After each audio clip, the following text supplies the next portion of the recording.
The National Broadcasting Company presents Joel McCrea in Tales of the Texas Rangers.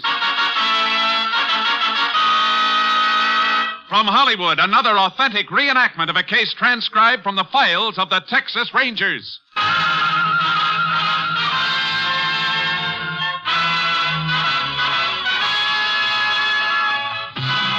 Tales of the Texas Rangers, starring Joel McCrea as Ranger Jace Pearson. Texas, more than 260,000 square miles, and 50 men who make up the most famous and oldest law enforcement body in North America.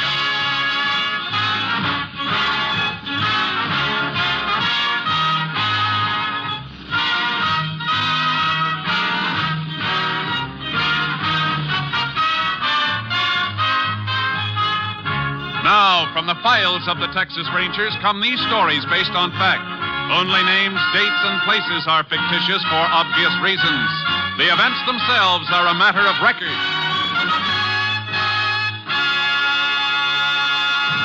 Case for tonight, the blow-off.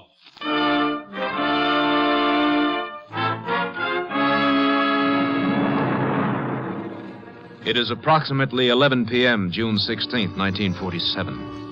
Aaron Courtright is watering the gravel apron of his Mobile gas station at the intersection of a farm road and Highway 75, a few miles south of Glenwood, Texas. A car drives up to the pumps. Yeah, howdy, folks. Howdy. Fill her up. You betcha. Hey, you got a telephone here? Yep, over in the office there. Better try that call again, Belle. Okay. Yeah, just take me a second. Coil up this hose, and I'll be right with you. Yeah, pretty night, ain't it? Yeah, sure is. There we are. Fill her up, you say? Yeah, with special. Oh, sorry, mister. Truck busted the handle off the hand pump on my special. Regular be all right? Well, I got no choice, have I? My car's about empty. Taking kind of a chance, weren't you? Why, what do you mean? Yeah, I was about to close up. Next station is better than 30 miles away you're heading. Well, we made it. That's what counts. Look, can't you hurry it up? Oh, sure, mister. Hey, what's she doing in there? Hey, you get away from that cash drawer. Never mind her. Just hope this gun don't blow your head off. Now shove that nozzle into the tank. You ain't getting my money, you old fool. Please, look out. He'll kill you with that hose nozzle. Blame right I will. Yeah, it ain't me that's getting killed. Into the car, quick.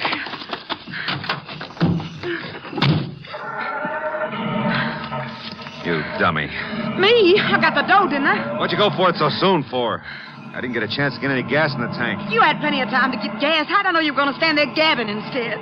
Now what do we do? Try to make it through the next station. What a spot, Duke Bishop, a smart operator. Shut up, will you? That don't help. I'll think of something.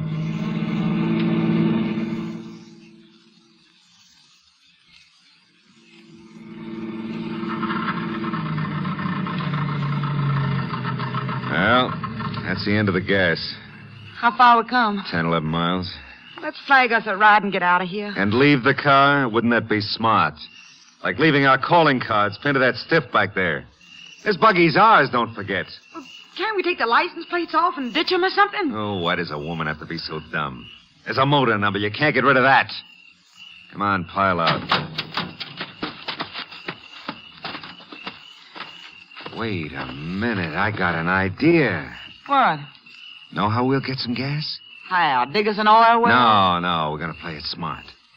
We're going to catch a ride back to that filling station and discover a murder.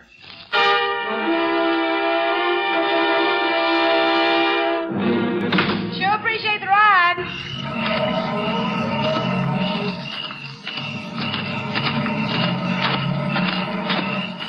Duke. Yeah? Light's still on, no cars around. Don't look like anybody's been here. Well, you can't tell. It's been over a half hour. Hey, we're in luck. It's working out just right. Nobody has been here. He's lying just like we left him.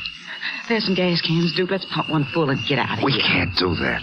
Why not? Because the guy that picked us up and dumped us out across the highway would remember us, sure. But you said we were coming back to get gas. I said we're coming back to discover a murder.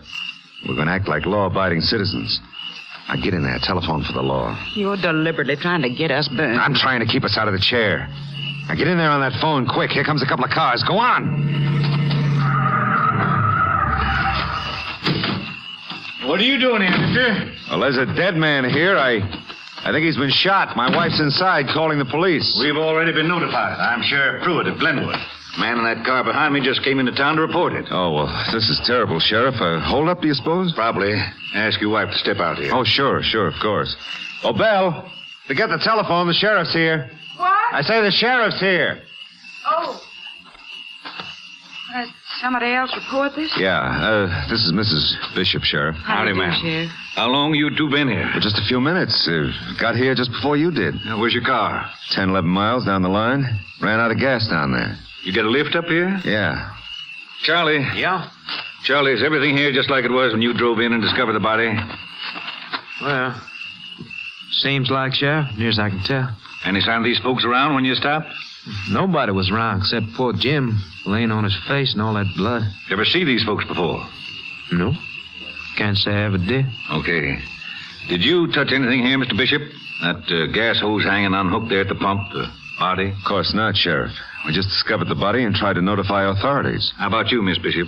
Oh, no. Well, just the telephone. All right. You can go back inside now if you'll be more comfortable, ma'am. Thank you, Sheriff. I'm afraid I am a little shaky.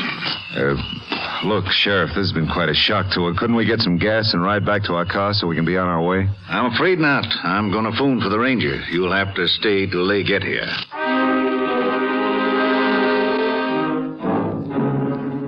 In response to Sheriff Pruitt's call, Ranger Jace Pearson was assigned to the case. Within 2 hours, he had carefully gone over the available information and evidence. All right, Mr. Bishop. I guess that'll be all the questions for now. But before you and your wife leave, I'd like to have your full name and address in case we want to contact you later. Oh, glad to, Ranger. Here it is on my driver's license. John Bishop, 980 West Pamela Street, Corsicana. That's Shady Rest. We have an apartment. Well, you're headed away from Corsicana now. When will you be back? Well, I've got an appointment in Houston tomorrow about a job, but we'll be back home, day after tomorrow. Anything we can do, Ranger, just let us know. Thanks. You've both been very helpful. Sheriff had his deputy over there get you a tin of gas. He'll run you down to your car. Oh, it's mighty nice of you, Sheriff. Glad to help out. Bye, Mrs. Bishop. Bye. Bye, Ranger. Thanks again. Good night. Right, decent folks, Jay. You sure seem to be. But a nasty case. Nothing to go on. Not much, apparently, but maybe we can turn something up. Got any ideas, Jace? Uh-huh. First off, I'm going to radio Austin for the lab crew. Have them scour this place from top to bottom.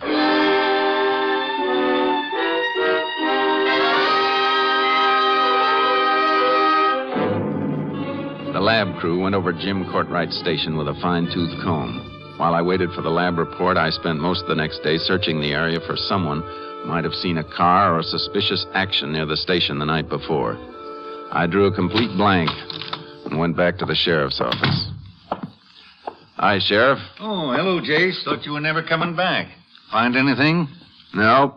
Nobody seems to have been traveling Highway 75 last night. Lab boys didn't hit any jackpot either. Here's their report. Just came in. The lab figures like we did that there was quite a scuffle before the shots were fired, but it don't mean much. No. But something in this fingerprint report might. You mean those matching prints found on the telephone receiver in the cash drawer? Uh-huh. Austin didn't have any record on whoever made them, so what good does that do? The report says they were fresh. These prints don't match the ones taken from the body, so they aren't Courtwright's. Hey, wait a minute, Sheriff. When you arrived at Courtwright's station, Mrs. Bishop was at the telephone, wasn't she? Yeah, she was trying to call me. Well, then she was the last person to use the phone before those prints were pulled. Well, do you suppose that's her print on the phone? If it is, I'd sure like to know what its duplicate was doing on Courtwright's cash drawer. Yeah. And Bishop said himself he was on his way down to Houston to see about a job. If he was unemployed and broke, well, that'd sure be a motive.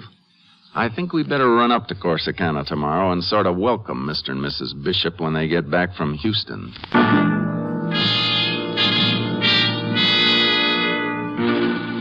Late the next afternoon, Sheriff Pruitt and I rolled down a quiet Corsicana street to the address John Bishop had given us. Shady Rest turned out to be a shabby rooming house set next to a wide, weed-grown lot. I'll buy you a new Winchester if this deal pans out, Jace. Let's hope it costs you, Sheriff. And you better knock again.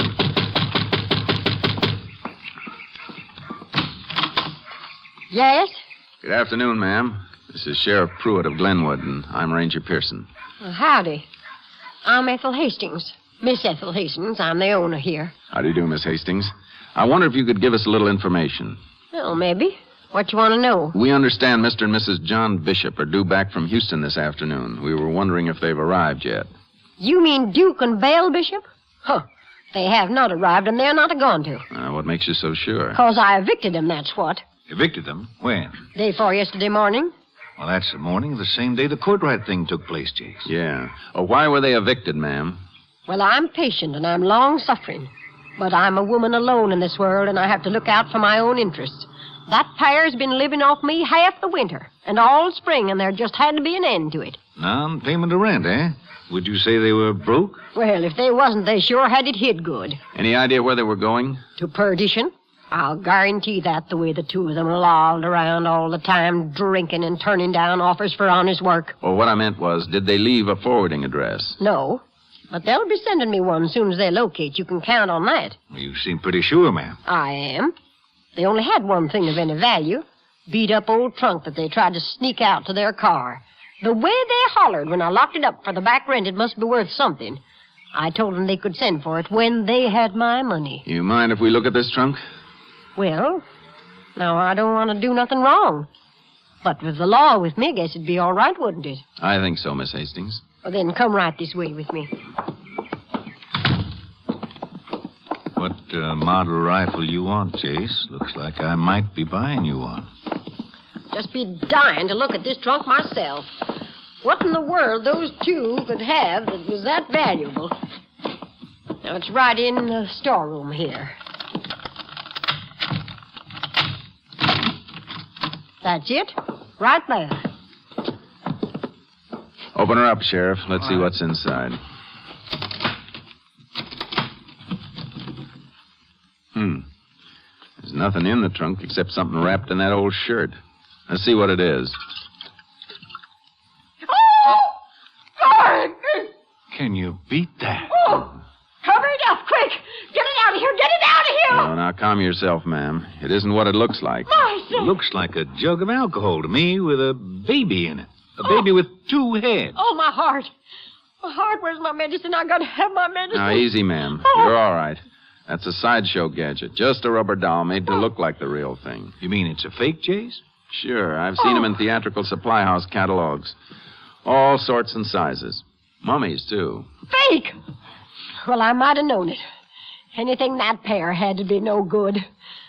I suppose it don't have much value, does it, Ranger? To you? I'm afraid not. Not unless you want to join a sideshow. Sideshow? Ranger, I'll have you to know I'm a respectable woman. And you've been a very helpful one, too, Miss Hastings. Thanks. Come on, Sheriff.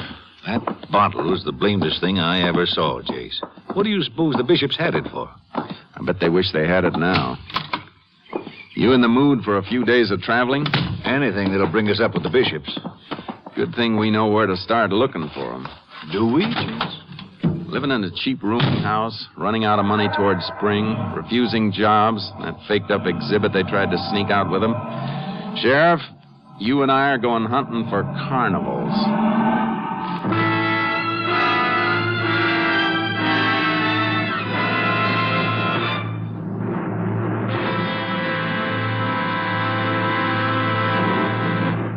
In just a moment, we will continue with Tales of the Texas Rangers, starring Joel McCrea as Ranger Jace Pearson. We continue now with Tales of the Texas Rangers, and tonight's case, The Blow-Off, an authentic story from the files of the Texas Rangers.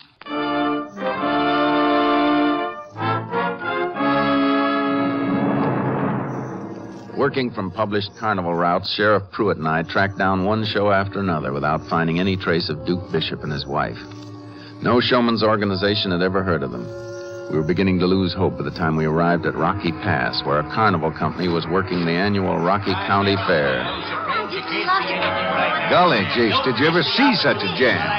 Carnivals are fun, Sheriff. That's what they're for. Well, personally, I'm about fed up with them. And it looks like we're going to draw a blank here, too. No sign of a two-headed baby. Well, we haven't checked that sideshow over there yet. Another one? Do we have to? They're getting kind of old to me now, too. This looks like a pit layout. Is that good? Well, it'll be the likeliest place for our pair to be working one of those fake baby exhibits. If that's what they went back to. What do you mean, a pit layout, Jake? Pit shows, they call them. A lot of acts and exhibits under one top. One admission for the bunch. They use pits instead of platforms to separate the performers from the audience. What a business. Come on, let's see if this show's got anything to interest us. Most extraordinary assemblage of marvels ever gathered together for the edification of mankind. Something of fascinating Hey, mister. interest to any and each. Mister. You mean me, Ranger? Mind stepping down here a moment? I'd like to ask you a couple of questions. Instantly, Ranger, forthwith, without delay. All right, step right up to the window, folks. The little lady would be happy to take your money. It's only 2 bits, 25 cents, the quarter part of $1. What can I do for you, gentlemen of the law? The sheriff and I are looking for a husband and wife team. We have reason to believe we're working a show like this. Ranger, it's one of the puzzles of my long and checkered career why minions of the law insist upon hounding us hard-working convicts. This is the first case I've ever had to investigate in the show business, mister. I hope it's the last. A commendable sentiment, Sheriff. Very commendable. The people we're looking for probably operate some kind of an exhibit of what they claim is a two-headed baby in a jar of alcohol. Hopscotches. Huh? What's that? Hopscotches. Not regular dyed-in-the-wool carnies. Grifters that keep switching from one show to another. They'd be the kind be using that ancient sucker bait. Anything like that with this show? A fake you can order out of a supply house by the dozen with this show? Absolutely not, Ranger. How about in this tent? You got a lot of freaks? Natural phenomena, Sheriff. Wonders of nature. All right. Have you got a two-headed baby in there? Not even a one-headed one. But there are some husband and wife teams. Now, just step over here with me and look them over for yourself. Go ahead, Sheriff. Follow him. You might as well be sure. Yeah, I suppose. Right over here, Ranger. Excuse me, folks, excuse me. Now, Sheriff, we have here Zara, the world's heaviest human body. She requires the calorie intake of 10 normal adults. I'm afraid she's not the one we're looking for. Well, all right. Right over here next is her husband, the sword swallow. We're not interested in him either. Well, now, don't rush yourself, Sheriff. Don't rush. Be sure. Look, but the bishops weren't performers. They operated an exhibit. What did you say?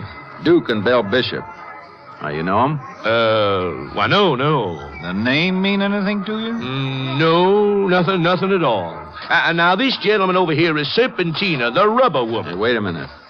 What's that over there? Where? Through that doorway, under the banner that says See and Believe. Oh, that? Why, that's the blow-off. Now, if you'll just Now, step don't this be in way such a hurry, mister. What's a blow-off? It's, it's an added attraction for which there's an extra admission charge. Kind of a come-on, eh?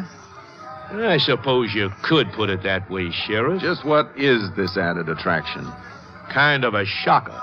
A woman without a head. Alive? Merely a cheap illusion, gentlemen. Well, we'll take a look just the same. Come on, Sheriff. Now, ladies and gentlemen, this unfortunate woman sitting before you on this chair. There he is, Sheriff. There's Bishop. Well, I'll be darned.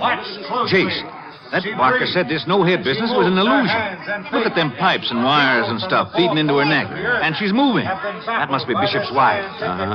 Don't think he's seen us yet. Come on. This little lady would die in just about 60 seconds. Hey, Belle, duck quick, the Rangers. Keep clear, folks. Hold it, Bishop. They're ducking out under the tent, Jace. The canvas is loose here. Out this way, Sheriff. Don't see him, Jace. There they go, Sheriff. Into the crowd out in the midway. Come on. Hold it, Bishop. Too many people here to risk gunplay. You gotta be careful. Yeah. Watch it. He's going to fire, Jace. They're heading for the parking lot. Yeah, I see them. We lost him, Jace. Yeah, they could hide in here all night with so many cars jammed together. Our ears are better than our eyes in a spot like this. Hear anything? Not yet. Hey, what's that? There goes a car, but it ain't the one they had. They probably stole this one, but it's them, all right. They're heading right for the fairground fence. Yeah, and they're gonna go through it. Over to our car, quick. Time we drive through the auto gate, they'll be long gone. We aren't driving through the auto gate either. Think you can hit that hole they made in the fence, Jace? Watch me try. Brace yourself. Oh, just like threading a needle. Keep your eyes open for them while I get on the radio. Unit 10 to KTXA. Unit 10 to KTXA.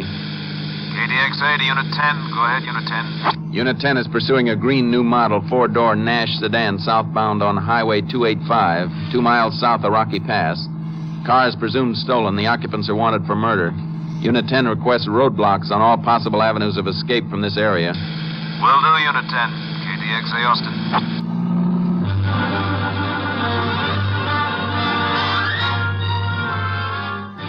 Although we drove at top speed, the pursuit ended at a Ranger roadblock 50 miles south of Rocky Pass.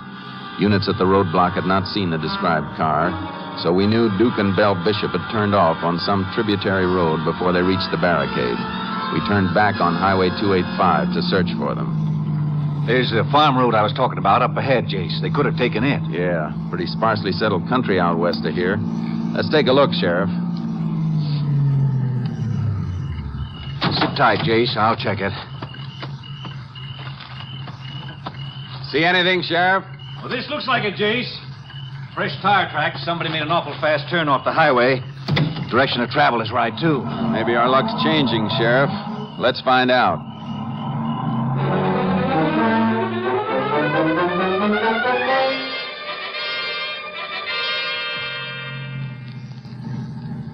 The road's sure getting rough. Yeah, it's beginning to get dark. If we don't get a line on that pair pretty soon, Jace, they may dodge us altogether. I don't think so, Sheriff. They've been giving us a bad time, and they may give us a worse one, but the department's got this whole area isolated. Before we're through, we may wish we had your trailer and our horses. Yeah, I was thinking of that, too. KTXA to Unit 10. That's us, isn't it? KTXA to Unit 10. Yeah. Unit 10 to KTXA. Go ahead. Highway Patrol Unit 402 reports contact with subject's car 11 miles west of Highway 285. Second dirt road to left off of Farm Road 971. Subjects maintaining excessive speed on nearly impassable road. Unit 402 requests backing. We passed the second dirt road to the left yet, Sheriff? No. Oh, wait. Looks like one at the bottom of this hill. Yeah. 10-4, Unit 10, approaching turnoff to Farm Road 971 now. Relay to Unit 402. We're coming behind him. Unit 10, clear. 10-4. KTXA Austin. Hang on, Sheriff. Looks like a bad turn. Yeah, the dust has settled, but you can still smell it in the air. Yeah. The highway patrol car got to be just up ahead. Yeah, and he's right behind Bishop and his wife. How's your shooting eye? Pretty tolerable, Jerry. But I could do with a little practice. You're apt to get it. Now, reach my rifle out of the back seat. All right.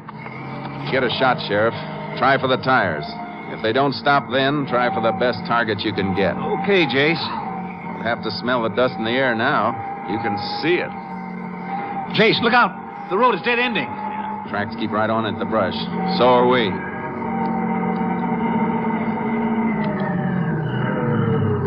Oh, what are you stopping for? You see something? Look, in that little gully. The highway patrol car. On its side. Watch yourself, Sheriff. Keep that rifle ready. No sign of the other car. Its tracks keep right on through the brush. Here. Give me a hand with this top door. Gotta get the patrolman out of there. Let me get his feet. Easy now, Sheriff. Lift him out flat. Like he was on a stretcher. Now, down on this patch of grass. Is he bad off, Jace? Yeah.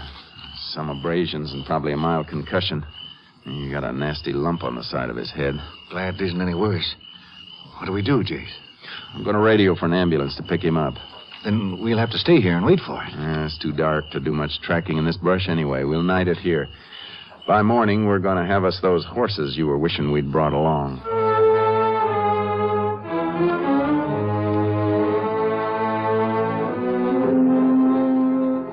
The highway patrolman was not seriously injured. During the night, our horses were towed into us, and by sunrise, the sheriff and I were in the saddle working toward other mounted rangers, closing in on Duke and Bell Bishop from the opposite side. We found their car, and much later in the day, followed their tracks to a small, dilapidated ranch house. Whoa, Sharky. Oh, boy. Yeah, somebody's home there. Smoke's in the chimney. Yeah. But listen, Sheriff. You mean that old cow talking? Yeah. What's it sound like she's saying?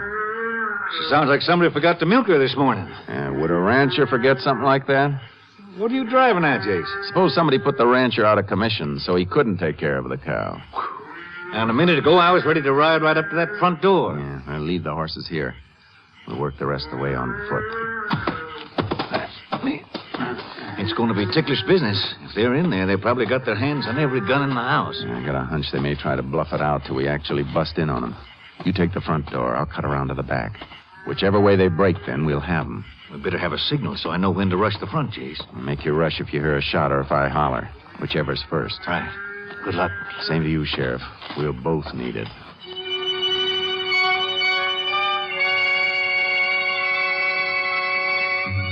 Approaching that house without cover or real knowledge of what lay behind the doors is the kind of work officers do only because it's part of their jobs.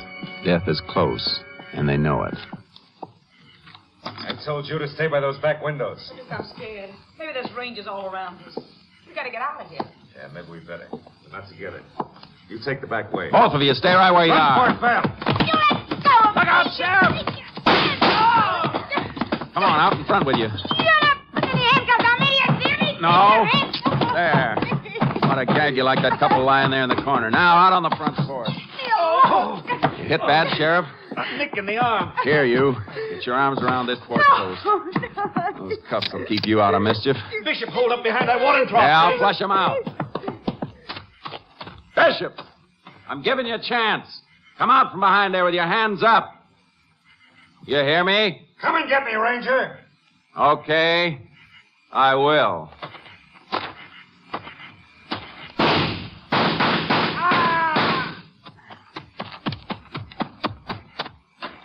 Did he give up, Jace? I'm afraid he did, Sheriff. Permanently.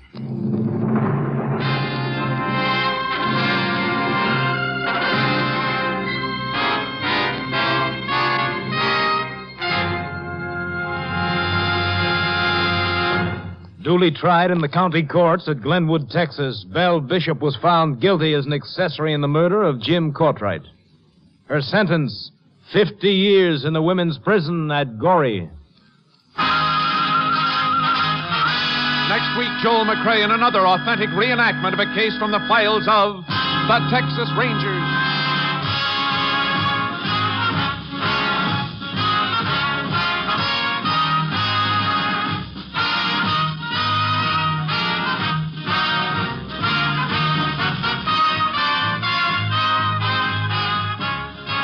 The cast included Tony Barrett, Eddie Marr, Gerald Moore, Betty Lou Gerson, Ed Begley, and Jeanette Nolan. Technical advisor was Captain M.T. Lone Wolf Gonzalez of the Texas Rangers. This story was transcribed and adapted by Tom Blackburn, and the program was produced and directed by Stacy Keach. This is Hal Gibney speaking.